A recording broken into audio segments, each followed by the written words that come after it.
Hey, what's going on, everybody? Welcome to our Perfect Storm workshop. So this workshop is all about uncovering the hidden causes of ADHD, sensory processing disorder, autism, anxiety, chronic childhood conditions that are all affected by the brain and the nervous system, which we're going to talk about tonight. So with our office, we've been doing this work for over 10 years now. So we've been in practice. I'm Dr. Matt Morris. I'm the owner of the practice, and we've been doing this work, like I said, for over 10 years now in our community. And so we have 4 total doctors on staff. Dr. Jordan, she's been with the practice for over 5 years. Dr. Kirsten has been with the practice over 3 years, and Dr. JJ has been with the practice for over the last year. And so we've been helping kids with ADHD, sensory processing disorder, anxiety, like I said, these chronic childhood conditions for a long time in our community, and we have a ton of experience working with these kids. It's not like we just see a handful of them. They're a major part of our practice, and our practice is really geared towards seeing kids. So our practice is about 75 to 80% pediatrics. The rest is taking care of parents and family members of the kids that we take care of.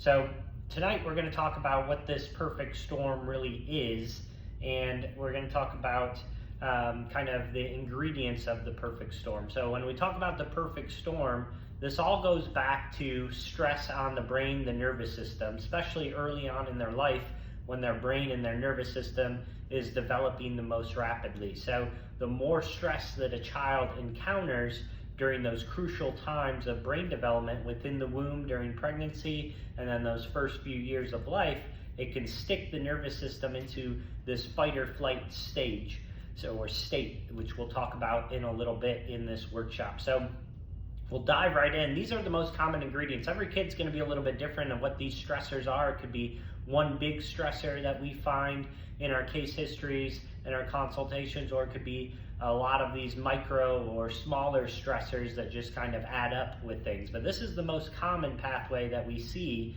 that we call the perfect storm. So the first thing is some sort of stress during pregnancy or fertility challenges. So mom could have had issues getting pregnant, and then also maybe tried different fertility drugs to get pregnant, and then the fertility stress itself. So mom, while she was pregnant, she could have been super stressed out. Maybe it was, work stress or just life stress, marital stress, whatever those stressors might be. If mom's cortisol levels or stress hormones are elevated, then that is going to be shared through the umbilical cord, through that blood supply with baby, and those stress hormones then are transferred to baby, and baby's nervous system starts wiring more into that stress, that fight or flight, which we'll talk about in a little bit, that sympathetic mode of the nervous system.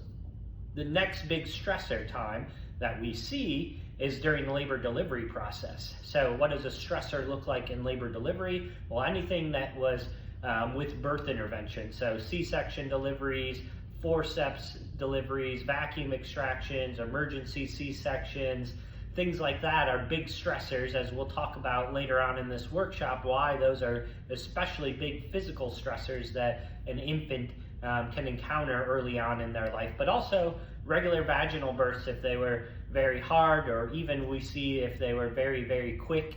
And so either if they were very quick vaginal deliveries, or if they were very long, drawn out, very difficult, where there was lots of pushing, baby was kind of stuck in that birth canal and took kind of hours to get pushed out of that birth canal. So even vaginal deliveries can cause some sort of physical stress as well.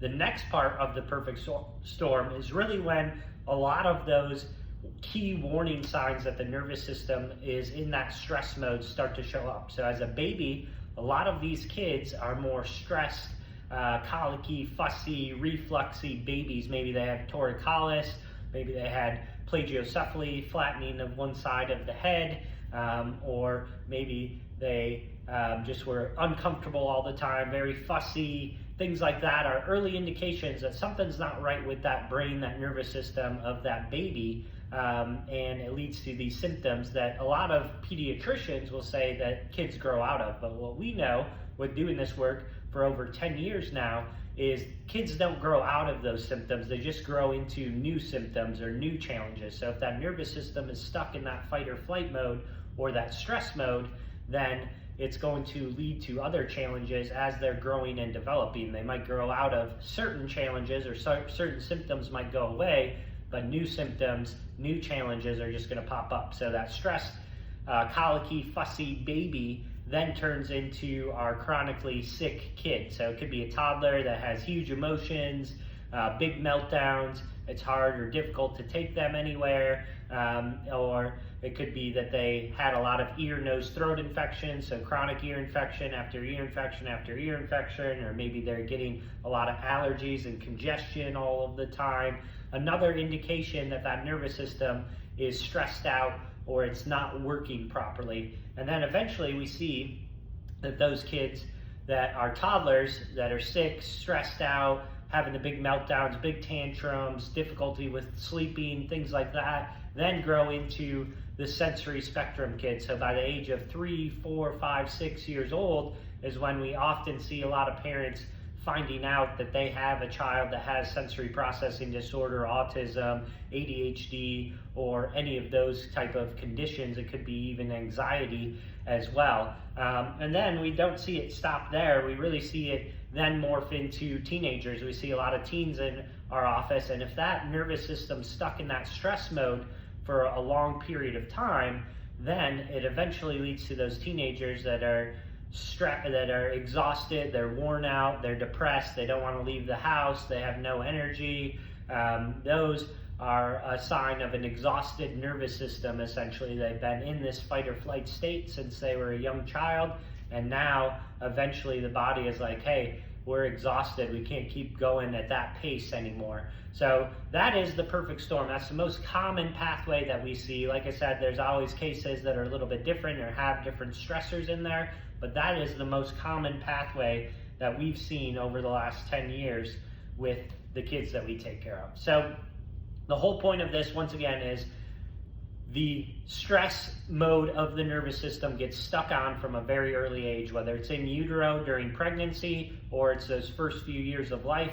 That stress mode gets stuck into that fight or flight, and that nervous system, that brain, starts operating incorrectly, which then leads to many different symptoms and conditions and things like that popping up, like I said, as they grow and develop. So this is a famous quote by Dr. Bruce Lipton. He said, "The function of the nervous system is to perceive the environment and coordinate the behavior of all other cells." A lot of these things with autism, ADHD, sensory processing disorder, even anxiety, can present as behavioral issues. Well, if our nervous system is main function is to perceive our environment through our different senses, and then coordinate the behavior of all of our cells, well, if we're not sensing our environment, or we're sensing our environment as everything being a threat to us, and once again being more in that heightened fight or flight state, then it's going to affect the behavioral output of our cells as well, which is why we see a lot of kids with anxiety, ADHD, sensory processing disorder, autism,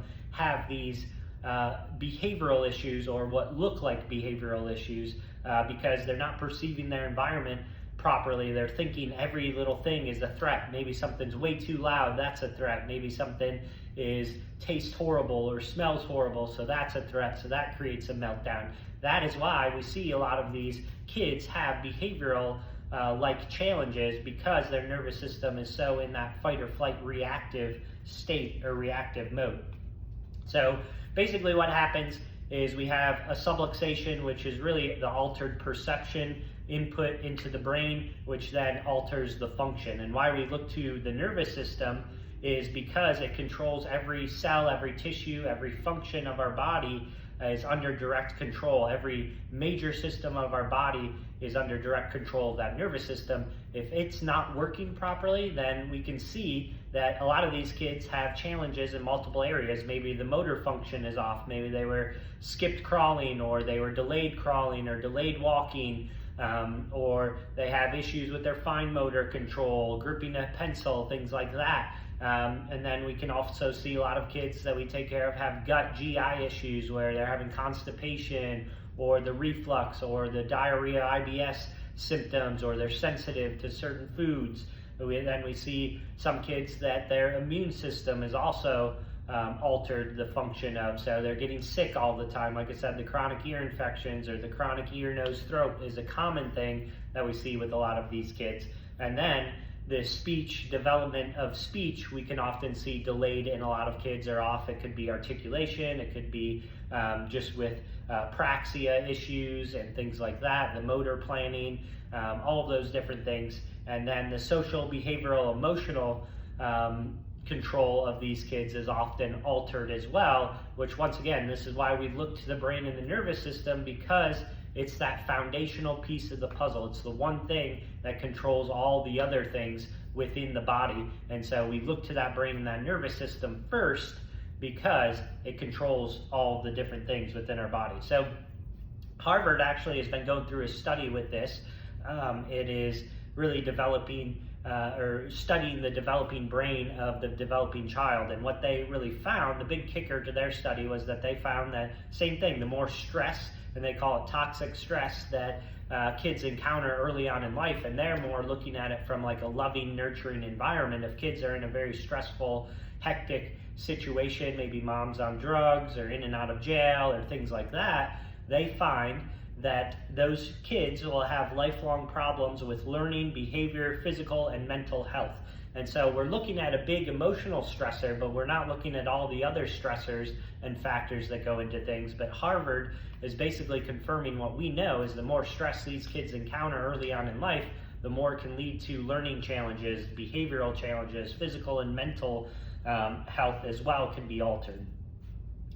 So what is the perfect storm algorithm? Well, it's really how much stress did these kids encounter, and when or how early did that stress occur. And this is what's really going to dictate kind of our plan for these kids of how long it's going to take to help them. With our care, it's not like a 1 or 2 adjustments and we're going to quote unquote fix these kids or see even huge improvements in their symptoms. This is going to take time. Once again, that brain, that nervous system's been like that in a lot of these kids from birth or within the womb during pregnancy. And so it's going to take some time to rewire that brain and that nervous system, but we'll talk a little bit about that a little bit later on in this workshop. So this is a quote by our mentor, Dr. Tony Ebel, that talks about the spine and the nervous system. Why do we look to the spine to access the nervous system? Well, if you look here at this chart, we've got the brain up top here. It's connected to that spinal cord that goes all the way down through the middle of the spine. And so that spinal cord is running right down the center of our spine, and that brain is sending signals to our body through that spine and that spinal cord, and then the body is sending signals back to the brain through that spine and spinal cord. And so when there's altered movement or motion in that spine, it's going to affect the input to the brain from the body and also from the brain back to the body. So Dr. Tony Ebel said this: the spine serves as far more than a bunch of ligaments and bones. It's a living, breathing, neurological communication superhighway. And it's vitally important to the brain to body, and then back again, the body back to the brain, communication, coordination, and control of every cell, tissue, organ within our body. So once again, it's more than just a group of bones. It's literally a living, breathing communication highway within our body. And if there's stress, there's tension, there's dysfunction within that spine, it's going to affect the way that our body functions and the way that those signals from the brain to the body and then the body back to the brain are sent and received. So once again, the whole point of really this workshop, if there's one point or take-home thing to take home through all of this, it's really that stress gets stuck on in that nervous system. So the next part, we're going to talk about the science. How does the spine really start to affect the brain and the nervous system? So we're going to go over some fancy D words that are really just scientific words for how that spine starts to affect the brain, starts to affect the nervous system. So the first thing that happens, and this is a chain of reaction that really happens, the first thing that happens is called dyskinesia. It's basically when we have a misalignment and a fixation of the spine. It's when the spine becomes stuck, jammed, bent, not moving properly, out of alignment, whatever you want to call it. It's basically when that spine becomes misaligned and fixated. So Where does this occur? Well, we're going to watch this quick video here of what a C-section looks like. So I want you to look here at this video. This is what a normal C-section looks like in our society. So look at how much pressure is applied to the head and neck area, especially because that's going to be especially important in a second here when we talk about the brain and nervous system and the spine. So they're basically yanking, twisting, and pulling up by the head. So look at that last frame there. Literally, the doctor, the OB, the surgeon is holding on to baby's head and neck right from the top without applying any support to the body at all. So as parents, I'm a parent of 2 children myself, and as parents at birth, if I was to see somebody come over holding my baby or my little newborn by just the head and neck and handed it to me, I would want to strangle them. I would be very, very upset, because what's the first thing that we protect on a newborn baby? It's the head and neck area, because they don't have that developed musculature yet. So this is what we call the moonwalking bear. This is the one stressor that a lot of people miss. It's a big physical stressor that happens at birth, and 1 in 3 births now are via C-section in our society. And so we call that the moonwalking bear because it's often one of the big stressors that we see in a lot of the case histories that we take, where a lot of these kids were born via some sort of birth intervention like a C-section delivery. So once again, look at how much force is applied to that head and neck area of that newborn baby. They're yanking, pulling, and like I said, 1 in 3 births now are C-section deliveries in our country. And I'm not saying that C-sections are bad, because they probably save a lot of moms or even babies' lives when baby's in distress during that labor delivery process. But the whole thing to bring awareness about is these things have side effects, and they are stressors on the brain and the nervous system.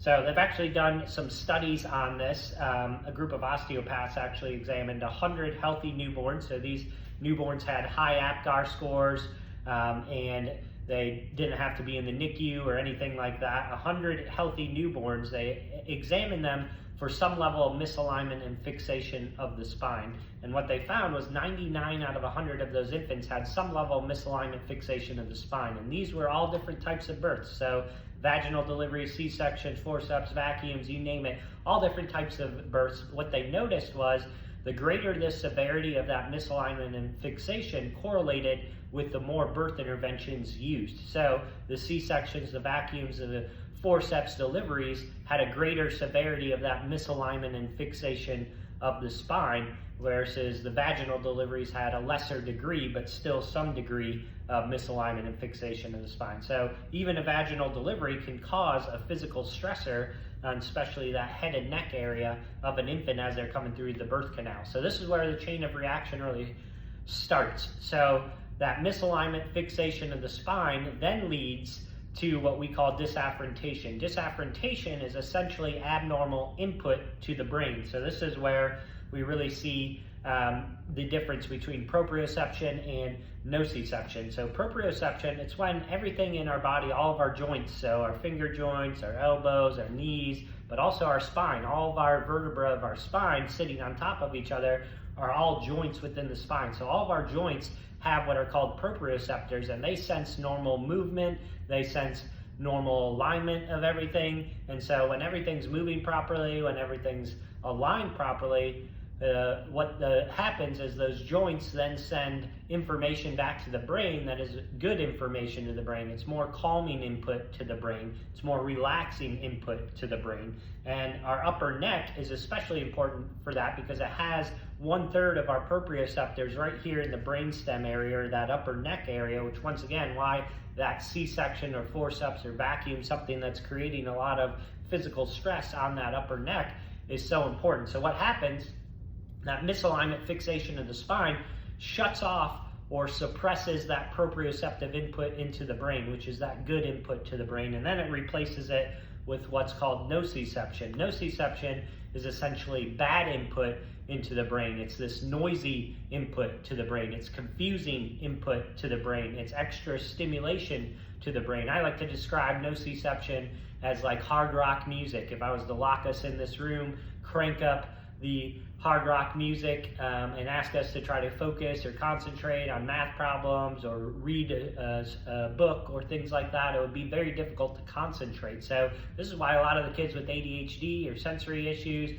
have difficulty with concentration and focus and listening and things like that. It's because their brains constantly got this nociception going on, or this background input into the brain that's like this noisy input. So that misalignment fixation of the spine suppresses that proprioception, that good input, replaces it with nociception, that bad input, and that is really where the chain of reaction starts to affect that nervous system. So the next thing that happens is dysautonomia, which dysautonomia just is a fancy word for dysfunction within the autonomic nervous system. So our autonomic nervous system, it has two different modes. It has a gas pedal mode and it has a brake pedal mode. So our gas pedal mode, that's our fight or flight, or what's called the sympathetic mode of our nervous system. It's our stress mode. And then the opposite mode, we call it the brake pedal. It's the parasympathetic mode of the nervous system. That's more of the rest, relaxation, deep sleep mode of the nervous system. And so with that chain of reaction, the misalignment fixation of the spine then leads to that altered input to the brain, which then leads to that stress getting stuck on, like we talked about in the beginning, is then that autonomic nervous system gets stuck into that fight or flight mode, that gas pedal mode. They get all of that extra stimulation and input to the brain, and then the brain is just a million miles a minute. That's why we call it the gas pedal mode, and it's not able to shift into that brake pedal, that rest relaxation mode as often as it really should be able to. And then the last thing that happens is dyskinesis. So dyskinesis is basically abnormal energy output. So this is what we call the raging bull kids, or the ADHD kids, the hyperactivity kids. These are the kids that can't sit still. They're moving a million miles a minute. They're running everywhere. They want to be touching everything. And they're just go, go, go, go, go all the time until they pass out at night. If you're lucky, some of those kids don't even pass out at night. Their brain never shuts off, and it's difficult for them to wind down to go to sleep and things like that. So that dyskinesis is really that abnormal energy output. So one of the cool things about our office is we're very science-based in our office and technology-based. We have state-of-the-art equipment to measure the brain and nervous system within these children. So we do what are called 3 different scans on their spine or nervous system. So you'll see right here, this is some of our scanning equipment. These pictures here are what the scans actually look like. And so with the scans, we're measuring 3 different things within the spine and nervous system. The first thing is that we're measuring is going to be inflammation. So the first scan that we do, it's like a big fancy thermometer, rolls up the back or the spine, and it's sensing heat or inflammation along the spine. So that will really tell us how or what areas have more inflammation, dysfunction within them. A lot of the times with our perfect storm kids, the ADHD, anxiety, sensory processing disorder, autism, a lot of inflammation is in this upper neck region, once again, because that's where we see a lot of the functions and controls and that proprioceptive input, and especially if they were a C-section, forceps, vacuum, or a difficult birth, we see that upper neck is often affected in them. So that first scan measures inflammation. The second scan measures muscular tension. When we look at muscular tension, it's looking at it from a standpoint of like stored stress. So we know that when the body gets more stressed, it's more in that stress mode, it's going to get more tense. It's no different than us as adults. The more stressed we are, generally the more tense we are. The moms, you guys feel it a lot in that neck and that shoulders, that upper back area. We call that the mom stress area. We see about 90% of our moms kind of store their stress in that region. Well, the same thing goes with kids as well. The more stressed out their brain, their body, their nervous system is, the more tension they're going to have within their spine. So that second scan measures the muscular tension, where exactly those spots of tension are along the spine, but also it gives us a number or a metric that we can measure that tells us the total amount of tension that that child has within their spine. And so that will give us a good big picture idea, how much tension do they really have along their spine and within their nervous system. Then the third scan takes the pulse or the heart rate from the left middle finger, and that will really tell us how well the child is handling or adapting to their current stress load. So that tells us if they're in a good, loving, supporting environment, or if their current environment is stressing them out, essentially. So those 3 scans give us a great idea of how well the nervous system is functioning in that child, where the problem areas are at, how we're going to be able to help. And then we put together a specific plan for these children. So it's not a one-size-fits-all where we're recommending the same thing to every single person that comes through. It's tailored to each individual. Most perfect storm cases, we're gonna, on the low end, mild end, we're gonna recommend 2 months of care or 8 weeks of care, all the way up to 6 months of care on our more severe cases like autism, low functioning autism, things like that. So anywhere from 2 to 6 months is our initial plan that we'll recommend. And the way that we set these plans up is the more frequent that you come, the quicker, the better results we typically see. So we give you 3 different options for frequency wise. There's a 3 times a week option, that's our best option. There's a middle option, which is 2 times a week, and then our baseline kind of option is 1 time a week. So we give you those options because we understand everybody's lives are crazy and chaotic, especially with having kids. If they're in extracurriculars, if you have multiple kids, you're running all over the place. So we give you those 3 options. Obviously, the 3 times a week we're going to see the best results with. 2 times a week we can still see some really good results with. 1 time a week, we always say some care is going to be better than no care, and sometimes that 1 time a week we can really see big changes. Other times it might be more smaller changes that we're seeing in that 1 time a week. But we want to give you guys options so that you can pick an option that fits into not only your finances but also your time as well, with the crazy running around and schedules and things like that.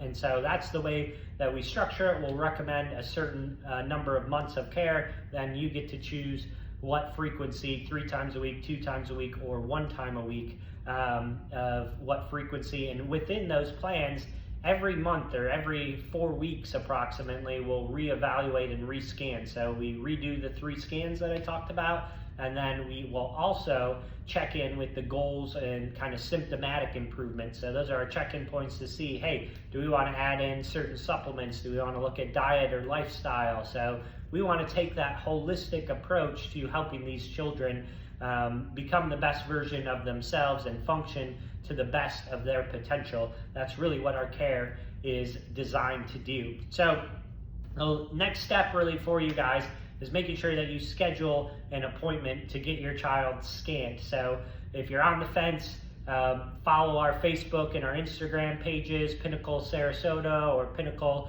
Chiropractic, a pediatric and prenatal office. Follow us on YouTube, so YouTube, Instagram, and Facebook. You can search for us on there to follow us. Because we're constantly pumping out educational content. We want to be big educators in our community, the importance of nervous system based care and that consistent care as well with things.